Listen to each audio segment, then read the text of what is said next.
Xin chào các bạn nha. Chào mừng các bạn đã quay trở lại với kênh Đào Mông Máy Xe của mình nha. Hôm nay mình sẽ hướng dẫn cho các bạn cách đăng video từ TikTok về trang fanpage của mình mà không có logo nhá. Thì đầu tiên là các bạn vào trong YouTube trong TikTok. Các bạn vào trong TikTok này. Các bạn vào trong TikTok, các bạn tìm cái video mà các bạn muốn đăng lên á. Ví dụ như bây giờ là mong được một lần thứ. Ví dụ là bây giờ mình muốn đăng bài này đúng không? Thì các bạn vào trong mũi tên chia sẻ này. Các bạn vào trong các bạn vào mũi tên chia sẻ, các bạn vào trong sao chép liên kết, các bạn vào sao chép liên kết. Sau đó các bạn thoát ra. Các bạn vào trong Preview Browser á.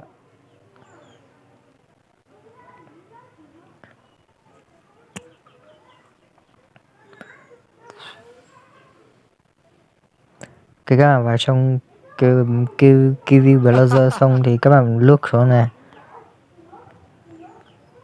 Đó, các bạn lướt xuống, các bạn thấy cái mục TikTok với Facebook này không? Đó thì đó là cái ý đấy. Sau các bạn bấm vào trong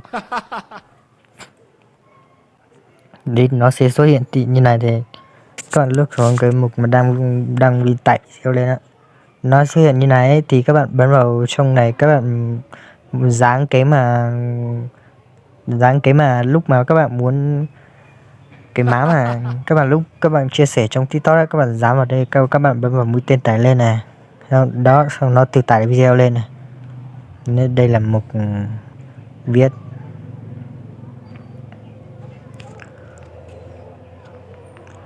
Ví dụ như mình viết là anh đã mất, viết theo video luôn. Anh đã mất quá nhiều rồi.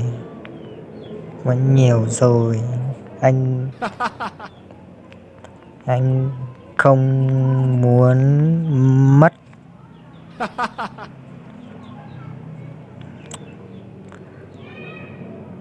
Anh không muốn mất em nữa. Đó. Xong thì đợi nó tải xong video lên ấy, thì các bạn bấm vào trong màu xanh này để đăng lên này. Đó thì nó tải video từ TikTok lên trang fanpage của các bạn thì không có logo.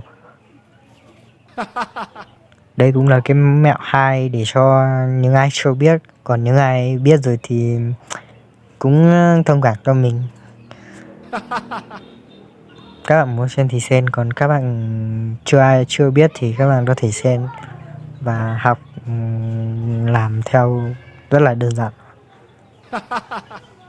Đó, khi nó đánh dấu X thành công thì các bạn thoát ra, các bạn xem được nhá. Để mình cho các bạn xem. Để mình vào trong trang fanpage mình cho các bạn xem nhá. Nó không có logo nhá. Mình chia sẻ từ từ TikTok vào trong Facebook, trang fanpage của mình á. Các bạn làm theo hướng dẫn của mình là nó không có logo nhá. Đây mình vừa làm 1 phút rồi. Đó. Đấy, trong trang fanpage thì các bạn có thể đây được nha. Và trong này các bạn có thể chỉnh sửa video của mình được này, cảm xúc các kiểu đấy. Đấy, đơn giản, rất là đơn giản luôn. Chỉ các bạn có thể bỏ ra 1-2 phút để tò mò về các bạn những thứ mà các bạn chưa biết ấy, thì chắc chắn các bạn sẽ biết điều đó. Đấy, rất nhiều mình làm video mình không có phí nên là mình chỉ làm 1 ô thôi. Còn các bạn muốn làm thêm ô bên này ấy thì các bạn mất phí nhá. Các bạn muốn một ngày các bạn muốn đăng bao nhiêu video thì các bạn có thể mất phí nhiều điều đấy. Các bạn dùng bao nhiêu năm, 1 năm hay là 1 tháng hay là 1 tuần, rất là nhiều gói lựa chọn để các bạn lựa chọn nhá. Còn đây là video mình hướng dẫn để các bạn đăng từ TikTok vào trong trang fanpage của mình để không có logo thôi. Rất cảm ơn các bạn đã xem video này của mình nhé.